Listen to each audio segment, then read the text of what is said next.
قبلہ علامہ ڈاکٹر التجا حسین کاظمی صاحب.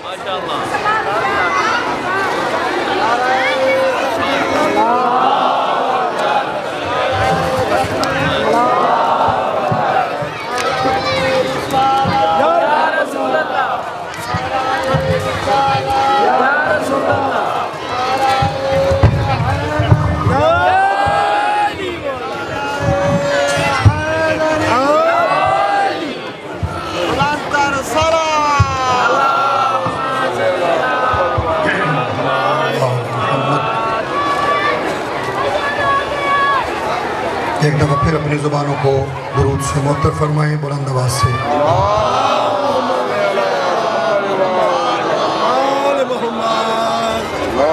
اپنے اپنے حوائج شرعیہ کی برابری کے لیے، مریضوں کی شفا یابی کے لیے، مرحومین کی مغفرت کے لیے پھر سے اپنی زبانوں کو درود سے معطر فرمائیں بلند آواز سے.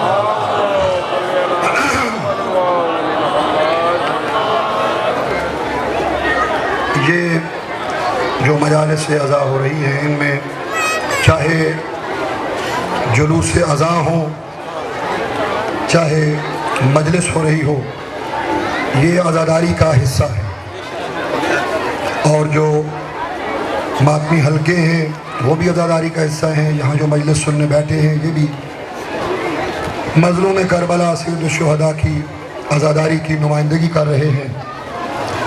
اور میں یہ پیغام دوں گا اور دہراؤں گا بھی کہ اس میں کوئی ہماری دوئیت نہیں ہے اور کسی قسم کی کوئی تفریق نہیں ہے کہ جو باہر ماتم کر رہے ہیں اس کا مطلب یہ نہیں کہ وہ کوئی اور قسم کے شیعہ ہیں، اور جو یہاں بیٹھ کے مجلس سن رہے ہیں یہ کوئی اور ہیں. ہم ایک ہیں، ہم ایک ہیں، ایک رہیں گے. وجہ کیا ہے کہ ہمارا جو نقطہ اتحاد ہے وہ علی ولی اللہ ہے اور حسینیت ہے. علی ولی اللہ ہمیں عزت سے جینا سکھاتا ہے اور حسینیت لبیک یا حسین یعنی کربلا ہمیں عزت سے مرنا سکھاتا ہے. اس لیے کوئی مت یہ سمجھے، میں نے تقریر شروع ابھی نہیں کی، کوئی مت یہ سمجھے کہ ہم الگ ہیں. نہیں، جب ہم علی ولی اللہ کو پڑھنے والے ہیں اور لبیک یا حسین کہنے والے ہیں تو ہم ایک ہیں انشاءاللہ، اور انشاءاللہ ایک ہو کر عزاداری کرتے رہیں گے. صلوات پڑھیں محمد.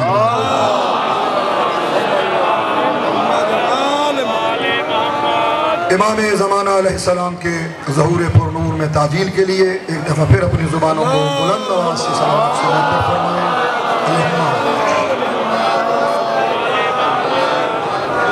اعوذ باللہ السمیع العلیم من الشیطان اللعین الرجیم. بسم اللہ الرحمن الرحیم.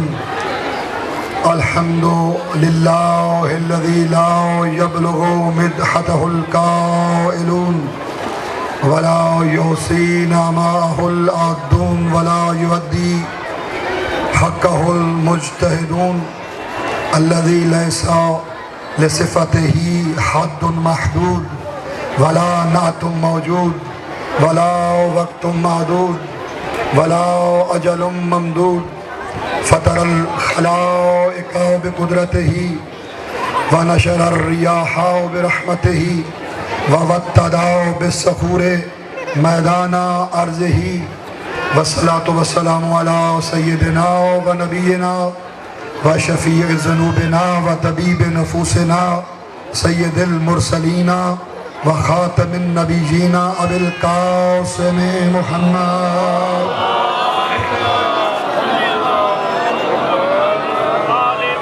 وعلى آله الطيبين الطاهرين المعصومين المظلومين المنتجبين المنتخبين الذين أذهب الله عنهم الرجس وطهرهم تطهيرا.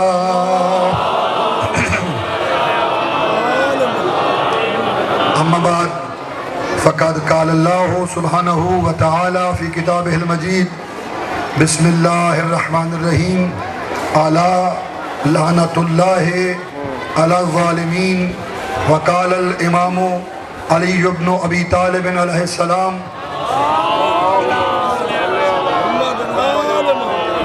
کونا للظالم خصما وللمظلوم اونا.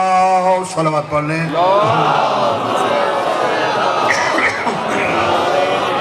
خداوند عالم آپ کو دیر پاس سلامت رکھے. دعا ہے کہ سوائے غم سید الشہداء کے، مظلوم کربلا کے اس غم کے کوئی غم نہ دیکھو.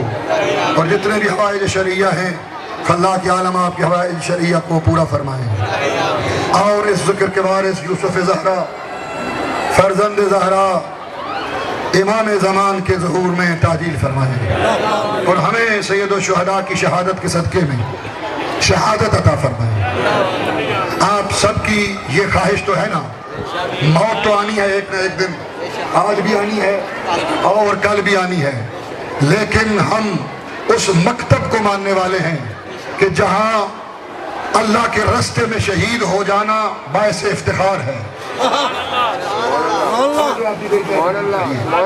جہاں شہادت ہمارے لیے افتخار ہے. ہم موت سے نہیں ڈرنے والے. کیوں؟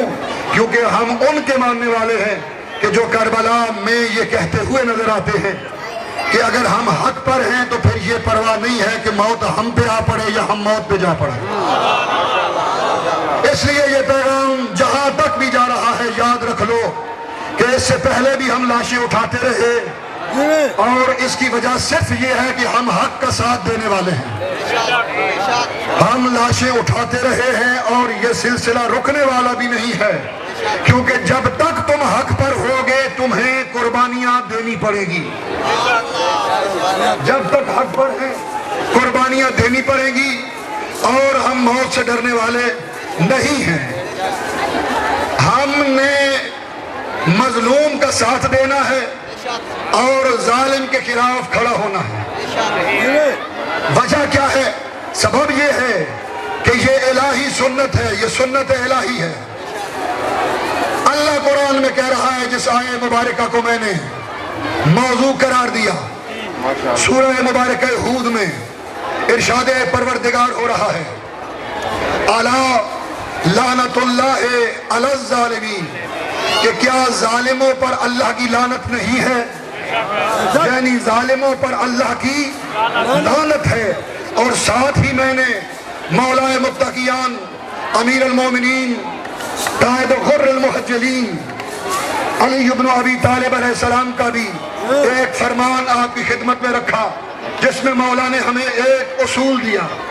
امام فرماتے ہیں کونا للظالم خصما وللمظلوم اونا، کہ ظالم کے ہمیشہ خلاف بن کے رہو اور مظلوم کے ساتھی بن جاؤ. اب اللہ قرآن میں کہہ رہا ہے کہ ظالموں پر میری لعنت ہے. اس سے پہلے کہ ہم آگے بڑھیں یہ بتانا چاہتے ہیں کہ لعنت ہوتی کیا ہے، لعنت کہتے کس کو ہے. مختصر وقت میں لعنت کا معنی بیان کرنا چاہتا ہوں. لعنت کا معنی ہوتا ہے دنیا میں اور آخرت میں رحمت خداوندی سے دھتکار دیا جانا. جو آپ کی میری طرف ہے، دنیا میں بھی اور آخرت میں بھی جب کوئی رحمت خدا سے دھتکار دیا جائے اسے لعنتی کہتے ہیں. قرآن میں پروردگار کا ارشاد ہو رہا ہے. اور یہ جو ظلم ہے نا، ظالموں پر اللہ نے لعنت کی، پورے قرآن مجید میں جا کر دیکھ لینا. شیطان پر لعنت کی اس لیے کیونکہ وہ ظالم تھا. تو پتہ چلا کہ لعنت کرنا سنت الہی ہے. اور کن پر لعنت ہے؟ ظالموں پر اللہ کی لعنت ہے. ارشاد پروردگار ہو رہا ہے کہ ان اللہ لا یحب الظالمین، کہ اللہ ظالموں سے محبت نہیں کرتا، اللہ ظالموں کو پسند نہیں کرتا. اور ساتھ ہی اللہ یہ بھی کہہ رہا ہے کہ واللہ لا یہدی القوم الظالمین، کہ اللہ ظالموں کی قوم کی ہدایت بھی نہیں کرتا. دیکھیں نا، توجہ رکھیے گا کہ ہر مسلمان کیا کہتا ہے نماز میں، ہر نماز میں اہدنا الصراط المستقیم. میری تمہیدی جملے ختم، اور اب آپ کی توجہ کا طلبگار ہوں. ہر مسلمان ہر نماز میں تمنا کرتا ہے اہدنا الصراط المستقیم، جو بھی ترجمہ کرو، ہمیں صراط مستقیم دکھا، ہمیں صراط مستقیم پر چلا، ہدایت کرتا رہے صراط مستقیم کی۔ بس چاہتا کیا ہے؟ ہدایت چاہتا ہے، ہدایت چاہتا ہے، مگر خدا کیا چاہتا ہے؟ خدا چاہتا ہے ہدایت ہو جائے، لیکن اللہ نے یہ اعلان کر دیا واللہ لا یہدی القوم الظالمین، کہ تم نماز پڑھو، روزے رکھو، حج کرو، زکوٰۃ دو، جو بھی عبادت کر لو، اگر تم ظالموں میں سے ہو تو پھر میں اللہ تمہاری ہدایت نہیں کروں گا۔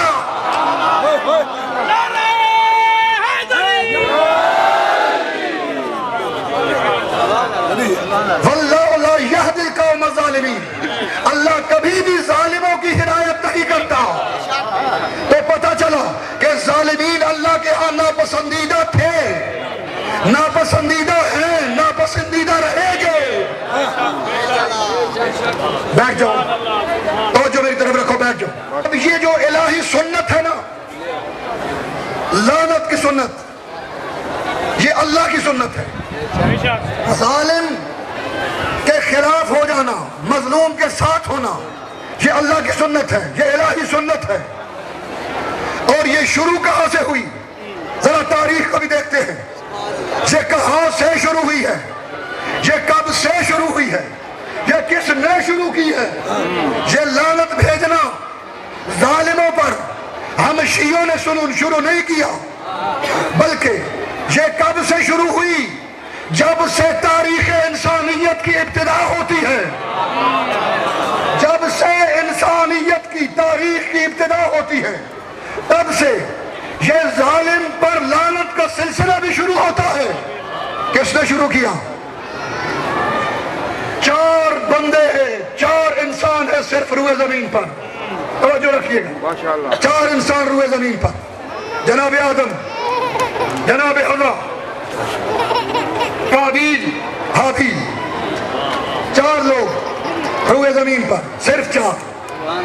اب آدم کون ہے؟ آدم نبی، حوا جناب آدم کی زوجہ، قابیل اور حابیل۔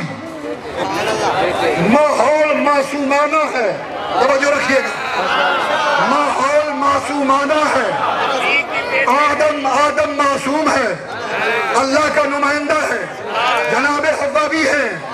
بس یہیں پر اسی معصومانہ ماحول میں ایک اللہ کا دشمن، انسانیت کا دشمن بھی گھس آتا ہے۔ اور یہاں پر میں ایک اور ماحول جو یہاں پر ہے، میں پیغام بھی دیتا چلوں کہ یہ جو عزاداری ہے نا، یہ بھی ایک معصومانہ ماحول سے کم نہیں ہونی چاہیے۔ اور اگر کوئی شیطان یہاں گھس آئے تو اس شیطان کو ہمیں مار بھگانا چاہیے۔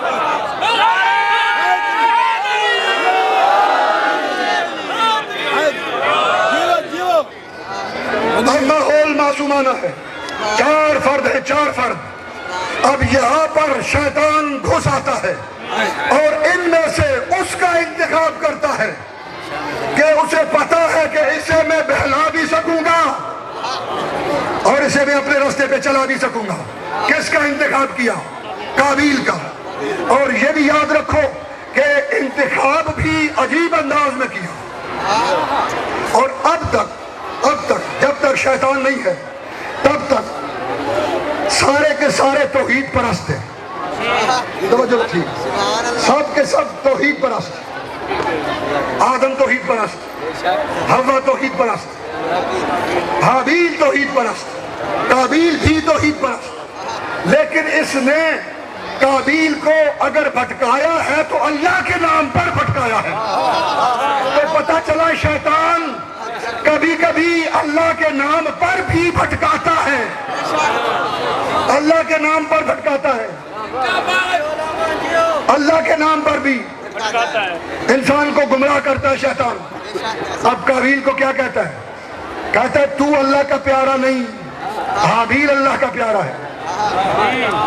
توجہ رکھیے گا، تو اللہ کا پیارا نہیں، قابیل اللہ کا پیارا ہے.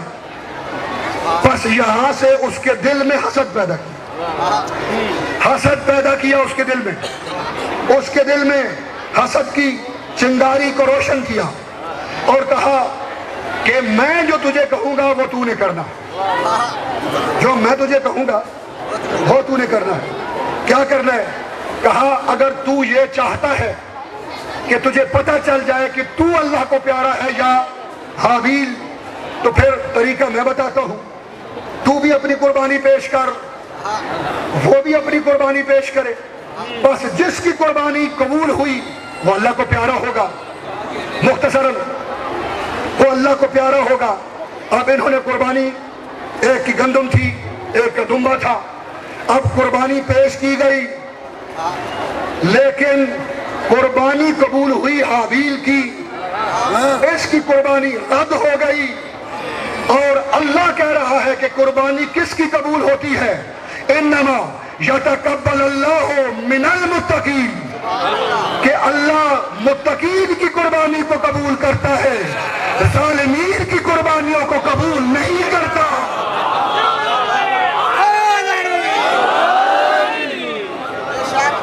اللہ ظالموں کی قربانی کو قبول نہیں کرتا. انما یتقبل اللہ من المتقین، بے شک اللہ متقین کی قربانی کو قبول کرتا ہے. اب پہلا دن ہے، پہلا شخص ہے کہ جو ہی اس کی قربانی رد ہوئی بس یہاں سے ہی شرک کا آغاز ہوا اور اس نے توحید کا انکار کیا. سمجھ آ رہی میری بات کی؟ اب اس نے توحید کا انکار کیا. توحید کے انکار کے بعد حسد کی آگ کو بجھانے کے لیے اس نے قابیل کا قتل کیا. پہلا قتل ہے روئے زمین پر، پہلا قتل اور پہلا ظلم ہے روئے زمین پر جو کس نے کیا؟ قابیل نے کیا. ایک تو اللہ کی وحدانیت کو ٹھکرا کے کیا، دوسرا حابیل کے قتل سے کیا. اب دیکھیے گا، ہم پہ اعتراض کرنے سے پہلے قرآن کو بھی پڑھ لیا کرو، تاریخ کو بھی دیکھ لیا کرو کہ یہ گریہ کرنا شہید پر شروع کہاں سے ہوا، کس نے سب سے پہلے گریہ کیا، کس نے ظالم پر لعنت کی، کون تھا جو مظلوم کی قبر پر گیا، کس نے جا کر گریہ کر کے یہ ثابت کیا کہ میں ظالم کے خلاف ہوں، مظلوم کے ساتھ ہوں.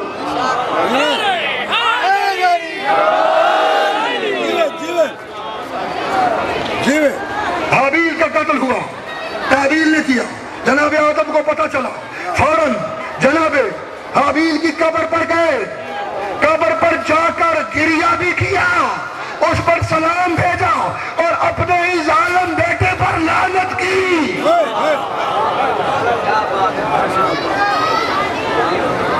اپنے بیٹے پر لعنت کی. اب یہی جو لعنت ہے اللہ نے بھی کی ہے. کس پر؟ کس پر؟ اب آ جاؤ. اب لعنت کی ہے قابیل پر. اب حابیل بھی نبی کا بیٹا، قابیل بھی نبی کا بیٹا. بات کردار کی ہے، بات کردار کی ہے. ایک کا کردار شیطان والا ہے، اس لیے اللہ نے اس پر لعنت کی ہے. اب آ جاؤ، اب آ جاؤ. وہ دونوں نبی کے بیٹے ہیں. قابیل نبی کا بیٹا، حابیل نبی کا بیٹا. لیکن اگر ظالم ہو تو اللہ نے یہ بتا دیا کہ چاہے نبی کا ہی بیٹا کیوں نہ ہو، اس پر میں اللہ لعنت کرتا ہوں.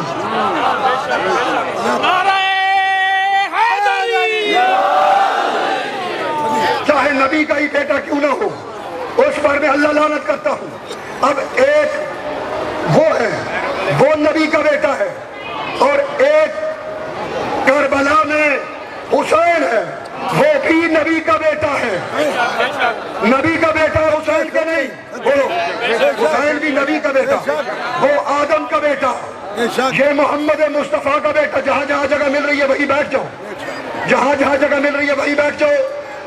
آدم کا بیٹا قابیل، اس نے قتل کیا حابیل کو. اب اللہ اس پر لعنت کرتا ہوا نظر آتا ہے. اب محمد مصطفیٰ کا بیٹا ہے حسین, اور اگر کسی کو دلیل چاہیے تو جاؤ قرآن پڑھ لو کہ جب مباہلہ میں میرے نبی نے حسن و حسین کو اپنا بیٹا بنا کر دنیا والوں کو دکھا دیا تھا کہ دیکھو کوئی اور نہیں بلکہ حسن اور حسین میں محمد مصطفیٰ کے بیٹے ہیں.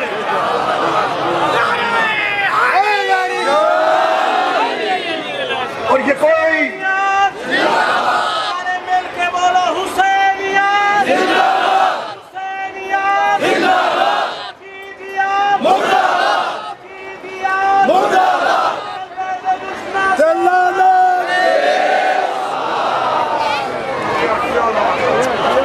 ارشاد پروردگار ہوا قل تعالوا ندعو ابناءنا وابناءکم ونساءنا ونساءکم وانفسنا وانفسکم ثم نبتہل فنجعل لعنت اللہ علی الکاذبین.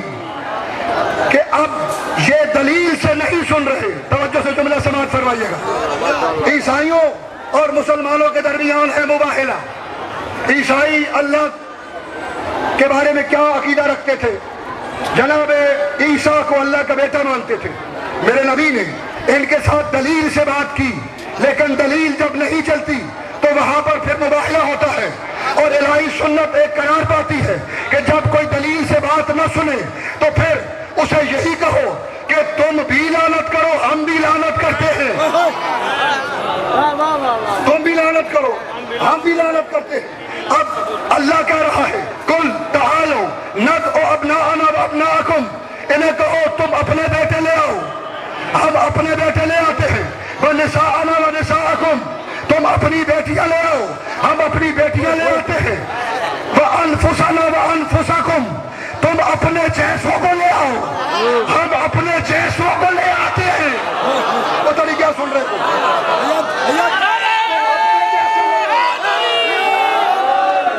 ہم اپنے جیسے لے آتے ہیں. ثم نبتہل, پھر مباہلہ کرتے ہیں. فنجعل لعنت اللہ علی الکاذبین, اور پھر جھوٹوں پر لعنت کرتے ہیں. اب جاؤ جا کے دیکھو, تمام تفاسیر اہل اسلام متفق ہیں کہ محمد مصطفیٰ اگر مباہلہ میں بیٹے بنا کر لے کر گئے تو وہ حسن اور حسین تھے. اگر کوئی اور بیٹا ہوتا تو اسے بھی ساتھ لے کر جاتے, اور اگر بیٹی کو لے کر گئے تو فاطمہ الزہرا تھی. اگر کوئی اور بھی بیٹی ہوتی تو اسے بھی لے کر جاتے.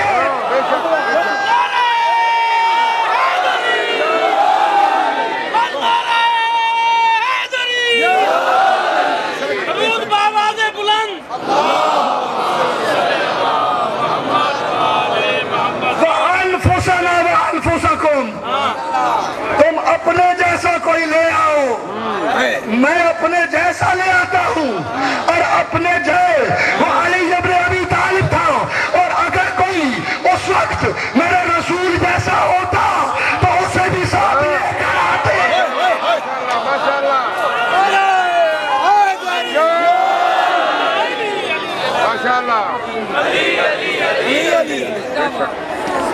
اسے بھی ساتھ لے کر آتے. ثم نبتہل, آؤ اب مباہلہ کریں. مباہلہ کیا ہوتا ہے؟ اپنے پیاروں کو لے کر آنا. وہ اپنے پیاروں کو لے کر آئیں, یہ اپنے پیاروں کو لے کر آئیں. پیاروں کو کیوں لے کے آتے ہیں؟ تاکہ یہ جو مباہلہ ہے واقعاً مباہلہ ہو. اور مباہلے میں یہ ہوتا ہے کہ جو جھوٹا ہوتا ہے اس پہ عذاب نازل ہوتا ہے. اب وہ جھوٹا پیاروں سمیت, توجہ رکھنا, وہ جھوٹا پیاروں سمیت نار بھی ہوتا ہے, فنا بھی ہوتا ہے. اسی لیے کہا بیٹوں کو لے آؤ, بیٹی کو لے آؤ, اپنے جیسوں کو لے آؤ.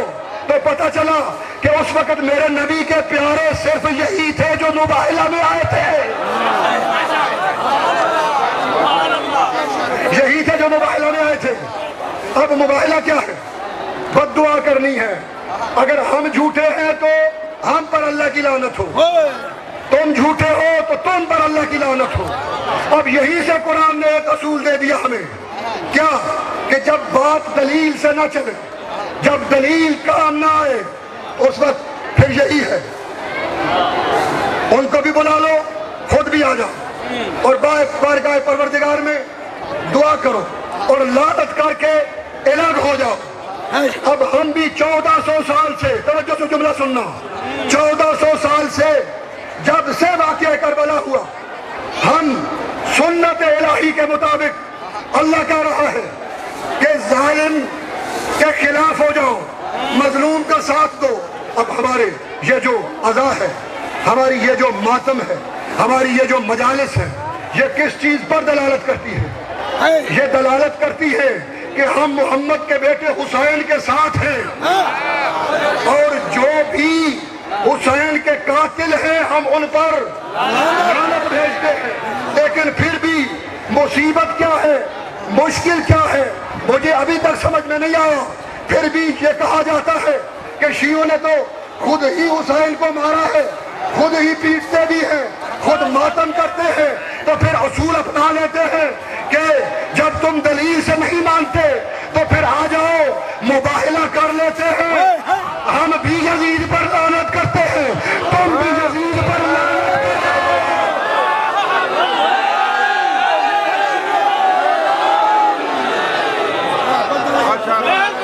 اسلام دے کل دشمناں دے لعنت۔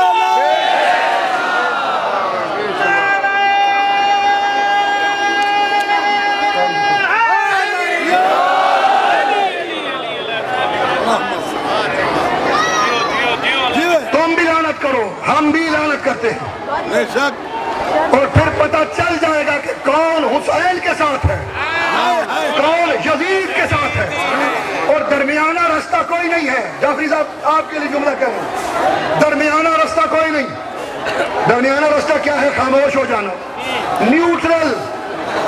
اب ہم نے دیکھنا ہے کہ امت کا کردار کیا ہے، اب دیکھنا ہے۔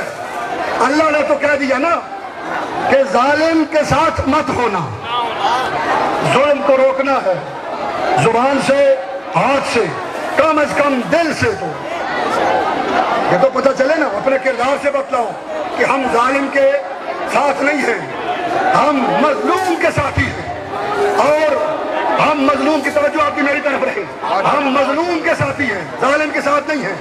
اب امت کا امتحان ہے کہ اب حسین ہے محمد مصطفیٰ کا بیٹا، اور کربلا میں میرے رسول کا گھرانہ ذبح ہوا، میرے رسول کے گھرانے کی توہین کی گئی ہے۔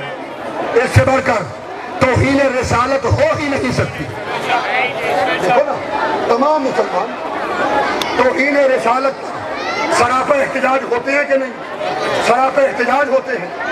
تو یہ بتاؤ کہ جس حسین کو رسول نے خود اپنے شانوں پہ سوار کر کے لوگوں کو کہتے رہے الحسین منی و انا من الحسین، کبھی سجدے کو طول دے کر سمجھاتے رہے لوگوں حسین مجھ سے ہے، میں حسین سے ہوں۔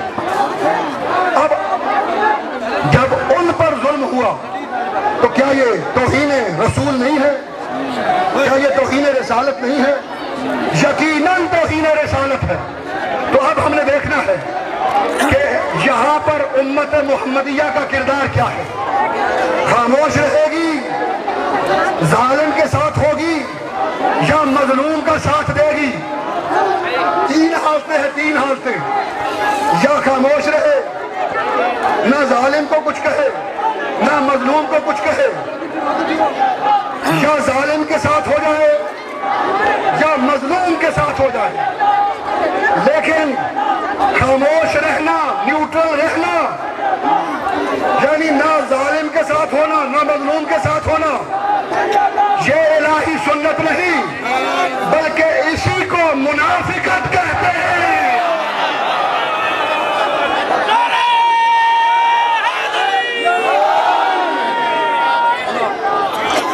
اسی کو منافقت کہتے ہیں، اور الہی سنت یہ ہے کہ اللہ کہہ رہا ہے میں ظالموں کو پسند نہیں کرتا، تو خدائی سنت یہ ہے کہ مظلوم کے ساتھ ہو جاؤ، ظالم پر لعنت کرتے ہوئے نظر آؤ، مظلوم کے ساتھ ہو جاؤ، ظالم پر لعنت کرتے ہوئے نظر آؤ۔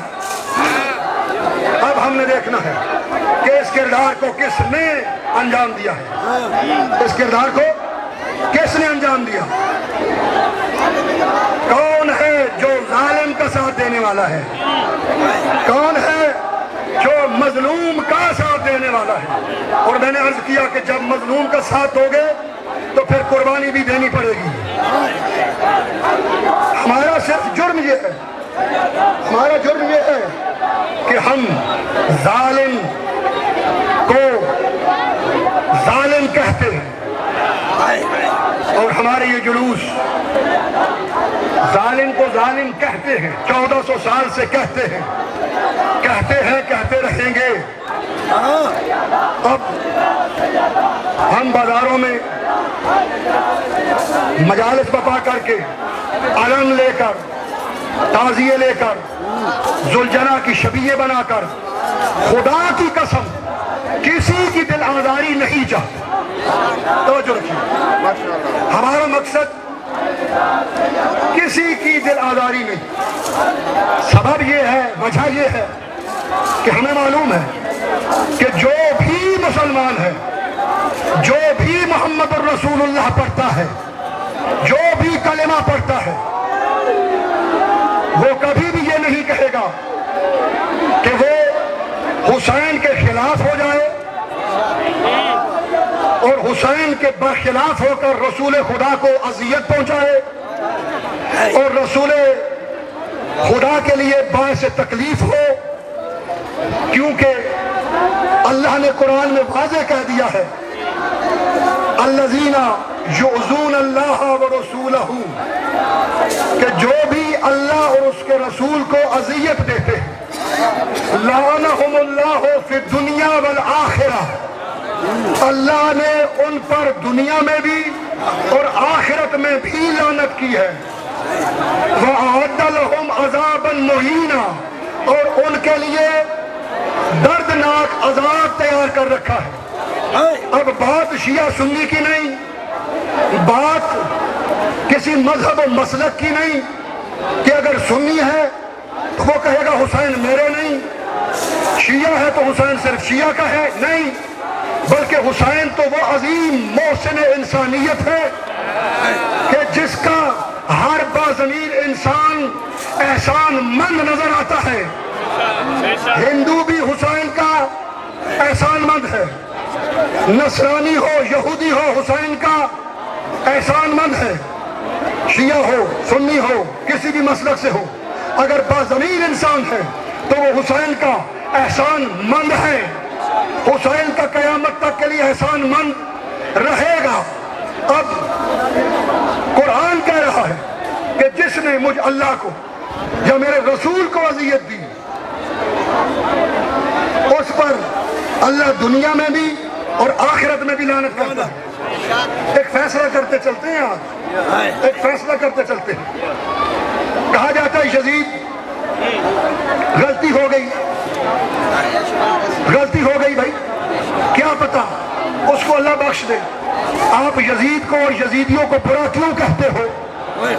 تو پہلے تو میں یہ کہوں گا کہ یہ ظالموں کو برا کہنا ہم نے خود سے تو یہ شروع نہیں کیا، بلکہ یہ ہے خدا کی سنت، یہ ہے الہی سنت کہ ظالموں کو برا کہو، مظلوم کے ساتھی بن کر رہو۔ اور اللہ یہ کہہ رہا ہے کہ جس نے مجھے اذیت دی اس پر بھی میری لعنت، جس نے میرے رسول کو اذیت دی اس پر بھی اللہ کی لعنت۔ اب میرا سوال ہے امت مسلمہ سے کہ بتاؤ کہ کیا حسین کی شہادت سے، توجہ، حسین کی شہادت سے کربلا میں جو کچھ امت نے کیا، اس سے میرے رسول کو اذیت ہوئی تھی یا خوشی ملی تھی؟ توجہ کرو نا، میرے رسول کو اذیت ہوئی ہے یا خوشی ملی ہے؟ اگر میرے رسول کو اذیت ملی ہے تو کیا اللہ کو بھی اذیت ہوئی ہے یا نہیں ہوئی؟ اگر رسول کی اذیت اللہ کی اذیت ہے، سب اگر مانتے ہو تو پھر یہ بھی بتلا دو کہ اگر اللہ اور اس کے رسول کو اذیت سے دنیا کی لعنت یہ ہے کہ کہ اللہ اس کو ہدایت نہیں کرے گا، آخرت کی لعنت یہ ہے کہ اللہ اس کی بخشش نہیں کرے گا، تو قرآن نے یہ اصول دے دیا کہ پھر چاہے یزید ہو، چاہے کوئی بھی کیوں نہ ہو، اگر اس نے اللہ کو اور اس کے رسول کو اذیت دی ہے تو وہ دنیا میں بھی لعنتی ہے، آخرت میں بھی لعنتی ہے۔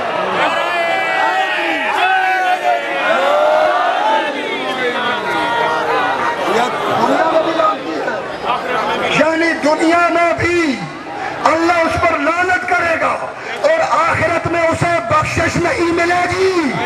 اس لیے یزید کی وکالت کرنے والے یہ سوچ لیا کریں، قرآن پڑھ لیا کریں کہ اللہ کہہ رہا ہے کہ اس پر دنیا میں بھی لعنت ہے اور آخرت میں بھی لعنت ہے۔ اب مجھے بتاؤ کہ یزید اور یزیدیت سے بڑھ کر اللہ کو اور اس کے رسول کو کس نے اذیت دی ہے؟ تو فیصلہ تو ہو گیا نا کہ جس یزید پر ہم دنیا میں لعنت کرتے ہیں وہ یزید صرف دنیا میں ہی نہیں بلکہ آخرت میں بھی لعنتی ہے۔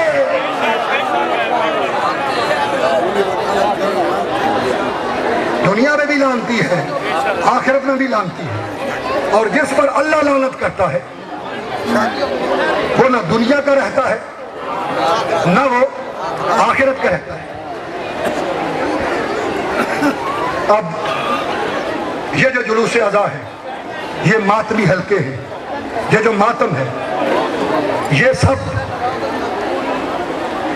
ثبوت ہے اس بات کا کہ ہم حسین کے ساتھ ہیں، ہم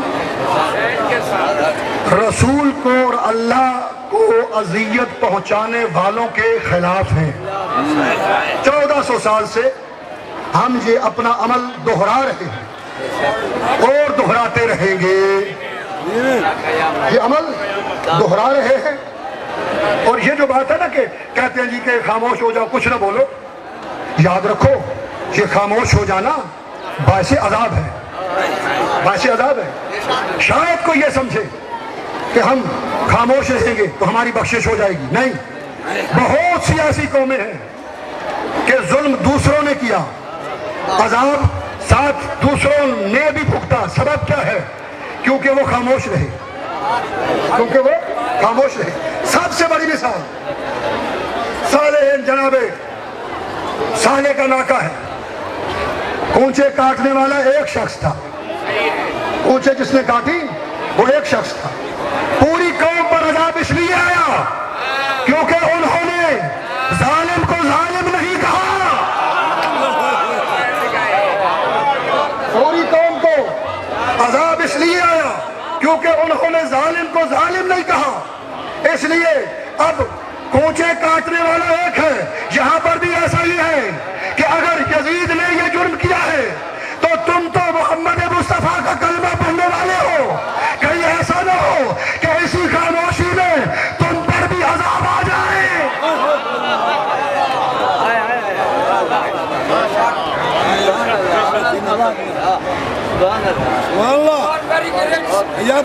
اور ایک درود پڑھ لیں محمد مولا۔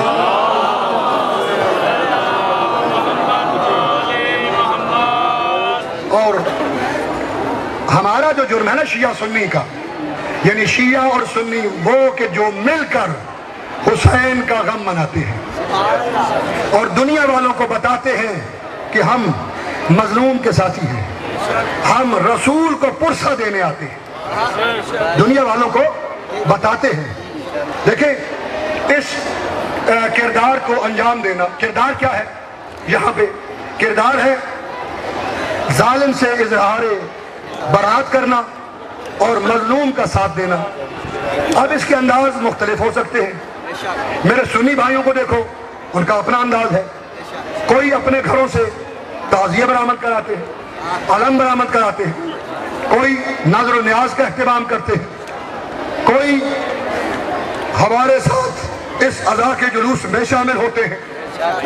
ہم ہیں، ہمارا بھی اپنا انداز ہے، سیاہ کپڑے پہن کر صرف اس لیے سیاہ کپڑے پہنتے ہیں تاکہ دنیا والوں کو قیامت تک کے لیے بتاتے رہے کہ کربلا میں بہت بڑا ظلم ہوا تھا۔ یہ نشان ہے سیاہ کپڑے، سوگ کا بھی اور ساتھ جو کربلا میں ہوا اس کو اشکار کرنے کا بھی. یہ علم، یہ تعزیے، یہ ذوالجناح، شرک کے فتوے لگ جاتے ہیں. شرک شرک شرک. اب ٹائم نہیں ہے. اگر کسی نے توحید سیکھنی ہو اور پتہ کرنا ہو کہ توحید کیا ہے تو پھر وقت لے لینا، ہم آپ کو بتائیں گے توحید کیا ہے. ہمیں مت سمجھاؤ توحید، کیونکہ ہمیں جس نے توحید سکھائی ہے اس سے بڑا توحید پرست کوئی نہیں.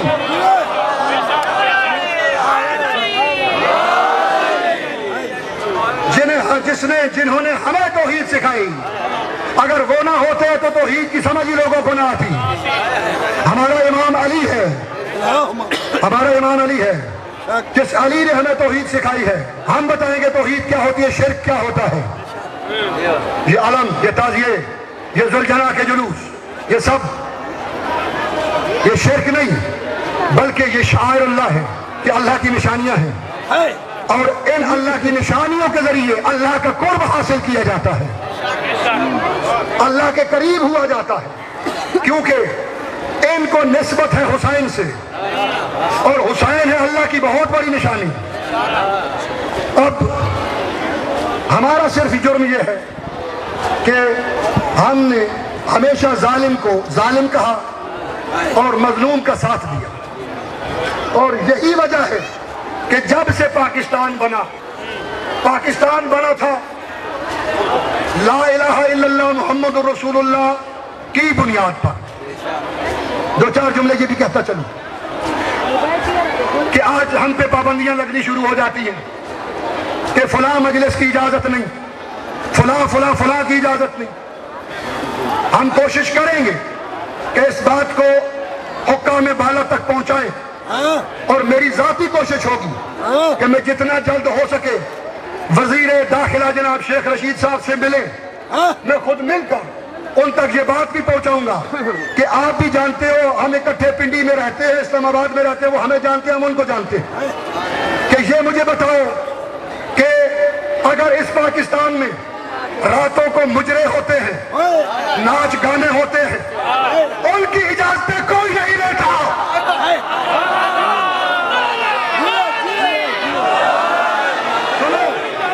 ان کی اجازت کوئی نہیں ہے. معصیت خدا ہوتی ہے، اجازت کوئی نہیں ہے. یہود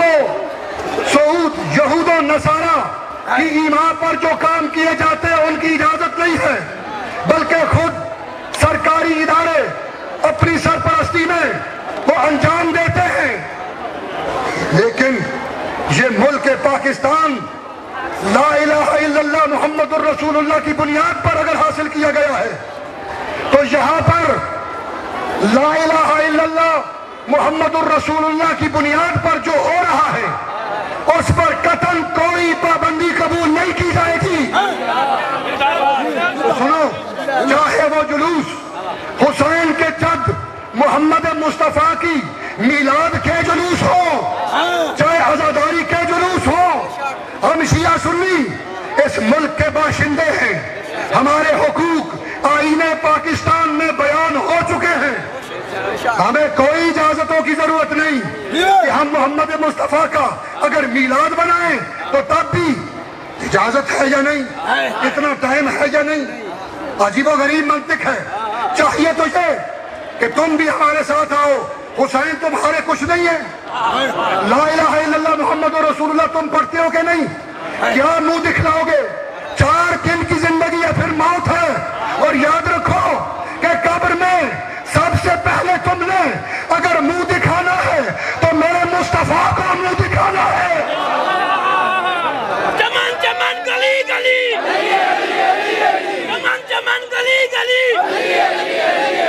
نعرہ حیدری.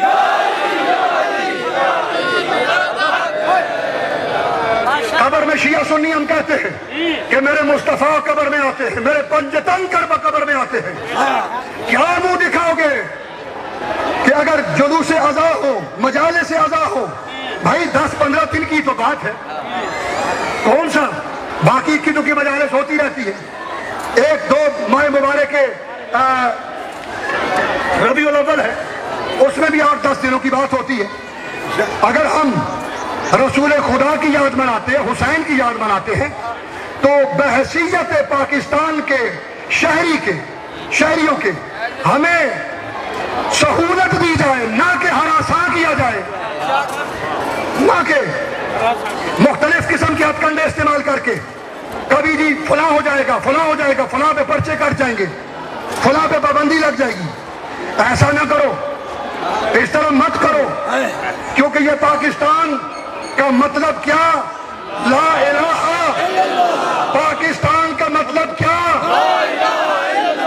پاکستان کا مطلب کیا؟ یہ جو لا الہ الا اللہ ہے، اس کو بچایا ہے حسین نے، اس کو حسین نے بچایا ہے. اس لیے یہ پاکستان حسین کا پاکستان ہے. اور یاد رکھو، اس پاکستان کا وجود بھی انشاءاللہ اسی مولا حسین کے نام کی وجہ سے باقی رہے گا. ہم اس ملک پہ کوئی آنچ نہیں آنے دیں گے. ہم شیعہ سنی مل کر بامی اتحاد سے، اتفاق سے پہلے بھی ثابت کیا ہے، اب بھی ثابت کریں گے کہ انشاءاللہ ہم اس ملک کے وفادار بھی ہیں. ہم نے یہ ملک بنایا ہے اور ہم اس ملک کو انشاءاللہ بچانے والے بھی ہیں. لیکن جب شیعہ سنی ہم مل کر غم مناتے ہیں نا، تو پھر میری تمام امت مسلمہ سے یہی گزارش ہے کہ ہم سب کو حسین کا احسان مند بھی ہونا چاہیے. غم منانا بھی احسان مندی ہے، مگر اپنے کردار سے، رفتار سے، گفتار سے ہمیں مولا کا احسان مند بھی ہونا چاہیے.